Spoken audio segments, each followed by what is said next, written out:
At Terra Caribbean, we work closely with developers, advising on trends, pricing, and what the market really wants. Today, though, we're lucky to have with us Ian Georges, a residential developer, who's doing something very different in the TNT landscape. Ian, it's a real pleasure having you here with me this morning, man. Thank you for having me. You know, as a developer with a passion for, repurposing real estate, it's something that really resounds with me, And you said it before that downtown Port of Spain needs new life into the city. And the concrete and steel is there already, so what are we going to do with it? JP, the more I travel, the more I see that you can just change your own city and you can do it as you wish.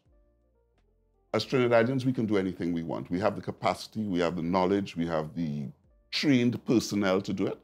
And we can make Port of Spain fantastic. People can live there, we can have sidewalk cafes, we can make it just like any other city in the world. Great restaurants, still with a commercial aspect to it, but we can change the way we live.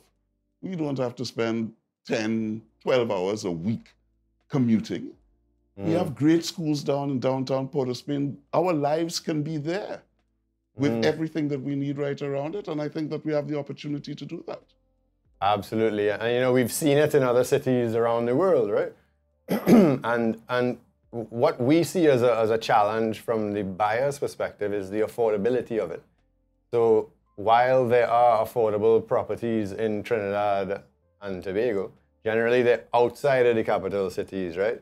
So I could find you a nice house down the east-west corridor or central, but if you have to commute into Port of Spain, well, that's misery.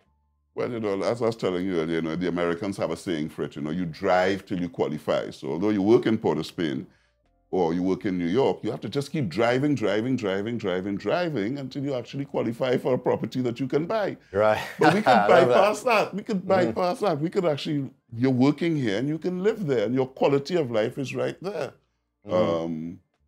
By and large, all the governments that have passed through Trinidad and Tobago, they're supportive of it. They want to see Port of Spain and San Fernando as well be repurposed and regenerated and bring life back into the city. It's best for all of us, even from a green perspective, from an environmental perspective.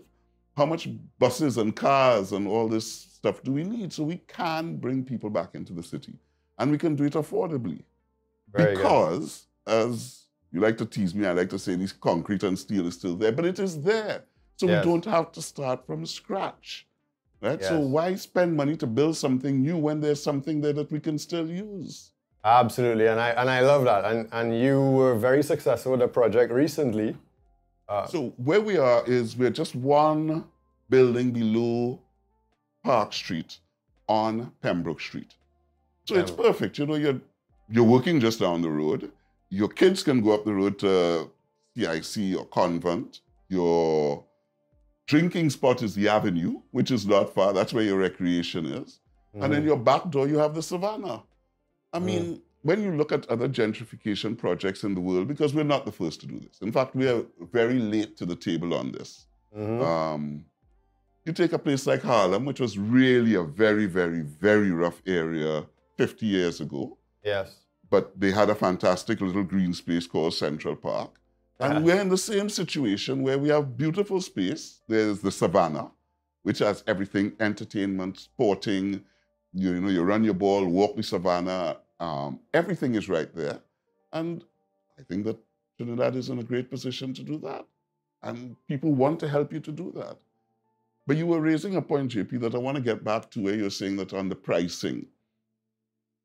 We have to forget the days of how it used to work, where I had this building in town and I could just call any price. Right, absolutely. That is not happening. The market now is middle to low income. You're building a lot of the people who have the older buildings, those buildings have been written off. I'm sorry, you can come with a more attractive pricing. But then look at it differently and say, well, listen, let me partner with a developer. Let's look at it differently because, like it or not, our interest rates in the short term aren't going to drop. Right? Right. Worldwide, that's what we're seeing worldwide. I agree. So let's partner with the developer. Let's do this together because then when the developer is now strapped with a building he's bought, Yeah. Then he's paying interest on this while he's awaiting his approvals. Yep. Yeah, so you made some really good points there. Really good points. While you're waiting for your approvals, you're paying this heavy interest rate.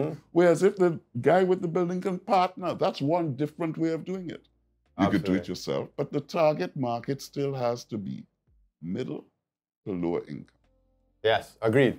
So this is a customer-driven environment now. This is a buyer's market, right? That is correct. And we need to build for what Trinidadians can afford. That's right. Trinidadians with combined incomes, what can they afford? And what would then make sense from a financial perspective? So yeah, obviously you look at real estate or property that's existing because there's value there already. And as you said, instead of putting out $2, $3, $4, $5 million to buy a shell of a building and then repurpose it, building owners can come to Terra Caribbean with a building that they would like to do something with, even if they don't have the capital. We can bring a developer like you, Mr. Georges, to the table, partner with them, where you would get the approvals done, you would throw some money at it, so to speak, make it pretty, dress it all up, and sell it off as residential units. But we have a lot of good and relatively stringent laws here that will make sure that the buildings are still safe, that will comply with all the regulations, particularly for air circulation, so that you have windows. We're not building some places that are only for mushrooms, you know, these little dark holes. No. Let's build something nice, because regardless of your income, you want the same thing that I want. You want to live in a nice, safe, decent space. That's where you want your kids to live, like everybody else. And we can do that in Port of Spain. We can do that. And everybody, I think, is aligned on that. Everyone is aligned on that. Even the government authorities, the people at Port of Spain City Corp, they are aligned with that. The people at Town and Country Planning, they are aligned with that. The government is aligned with it. Let us just all get on board and do it. No, absolutely. And I've seen some of the work that you've done, and it really is a quality product at an affordable price. And, you know, there's a significant amount of aged property in Port of Spain that used to be government offices or offices on the whole. And the offices have generally moved out of downtown, more uptown areas. In fact, the office market is much more affordable now for the tenant. It's more affordable for a tenant to get into an A-class space up here. So there really isn't much of a demand downtown anymore. The government is encouraging us to bring life into downtown Port of Spain, and it can be done. So I think it means partnerships. It means, you know, having a conversation with the building owners and finding the way forward. But, you know, there are a lot of other developers who have brought a lot of fantastic properties to Belmont, for instance. Right, Belmont is a great that's a place example. It looks different now. It already looks different. There are properties there now that are affordable, very, very comfortable. You're so close to Port of Spain. It's, you know, I know a lot of people who live in Belmont now and they walk to work.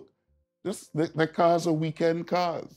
You know, their cars are weekend cars. And so Belmont can happen. If Belmont can happen, then downtown Port of Spain can happen.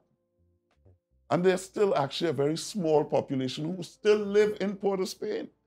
But if you talk to people, one of the business owners I was talking to recently, she had just sold a building, Miss Francois of Oscar Francois, their head office is. Right, sure. But that office was where her grandmother lived. Wow, look at that. That is residential that we made commercial. Yes. And it may come full circle. And it needs to come back. Right. Exactly. So, but that's where a lot of Trinidadians grew up, in downtown Port of Spain. And in Belmont and a lot of those areas. That's right. I mean, my mother is from Belmont. So I think it's going to come back. So what I'm hearing here is, you know, think outside of the box. You know, let's not continue to do things the way we used to do it. Let's change the narrative. Don't start me, right? I know you're passionate about this, of course. Yeah, why do we just keep focusing on the negative. The reality is, we have a massive economy. That's the truth, right? We have a trained personnel. We can do whatever we want to do. Our point leases, has been running for how many years? Very successful. We have the capacity to do what we want to do once we set our mind to do it. Trinidadians can do it. So let's stop just spending all our time discussing all the issues we have and start saying, let's go forward. Correct. Where are we going? And let's do this. I was talking to a friend of mine who'd spent a long time in South Africa and saying, the problems they have there. And he said, basically, they started to say, look, I'm fed up of the complaining. Let's form a plan.